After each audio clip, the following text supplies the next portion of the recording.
आप सभी ने पाइथागोरस प्रमेय के बारे में अवश्य सुना होगा। इस प्रमेय का प्रयोग निर्देशांक तल के दो बिंदुओं के बीच की दूरी मापने के लिए किया जाता है। लेकिन आप कार्तीय निर्देशांक तल में दो बिंदुओं के बीच की दूरी कैसे ज्ञात करेंगे? आइए इसके बारे में जानते हैं। हमारा उद्देश्य है दो बिंदुओं के बीच की दूरी मापने के सूत्र को सीखना।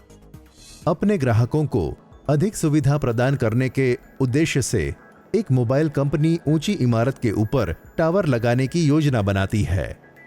इंजीनियर पहली इमारत से दूसरी इमारत के बीच की दूरी को मापना चाहते हैं, जहां वे टावर को लगाने के लिए सोच रहे हैं।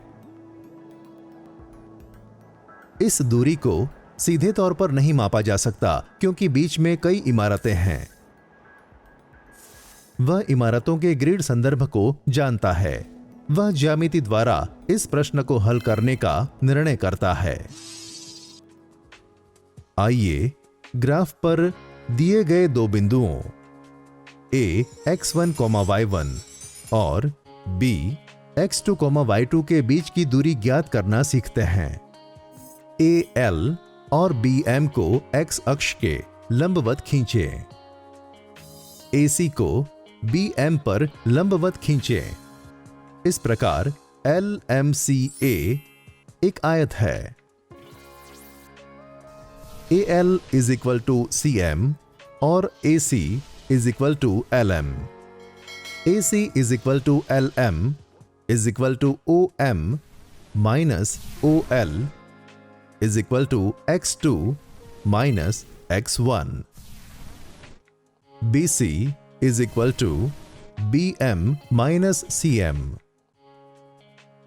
Is equal to BM minus AL is equal to y2 minus y1। त्रिकोण ACB एक समकोण त्रिभुज है। पाइथागोरस प्रमेय से हमें प्राप्त है AB square is equal to AC square plus BC square is equal to x2 minus x1 whole square plus y2 minus y1 the whole square. इसलिए AB is equal to square root of x2 minus x1 the whole square plus y2 minus y1 the whole square. आइए एक उदाहरण लेते हैं। दो बिंदुओं के बीच की दूरी ज्ञात करें। P -3, 5 और Q 2, -7। यहां हमारे पास है x1 is equal to -3, y1 is equal to 5, x2 is equal to 2, y2 is equal to -7। व्यंजक का प्रयोग करने पर AB is equal to square root of x2 minus x1 the whole square plus y2 minus y1 the whole square.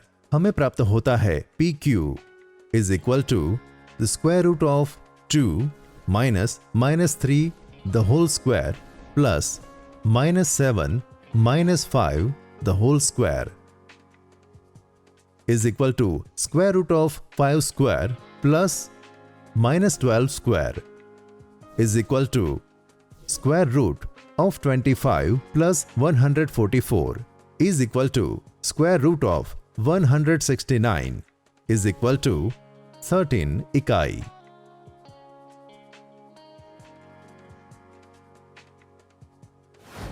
सारांश। इस सत्र में हमने दो बिंदुओं के बीच की दूरी को ज्ञात करने के नियम के बारे में सीखा। हमने सीखा कि दूरी सूत्र कैसे ज्ञात किया जाता है। क्या आप जानते हैं कि पूरी निर्देशांक ज्यामिति में दूरी सूत्र बहुत उपयोगी है। हम इसके द्वारा कई प्रश्नों को और कई प्रमेयों को सिद्ध कर सकते हैं। लेकिन कैसे? इसे सीखने के लिए हमारे आने वाले सत्रों को देखते रहें। Keep imbibing. We believe in you.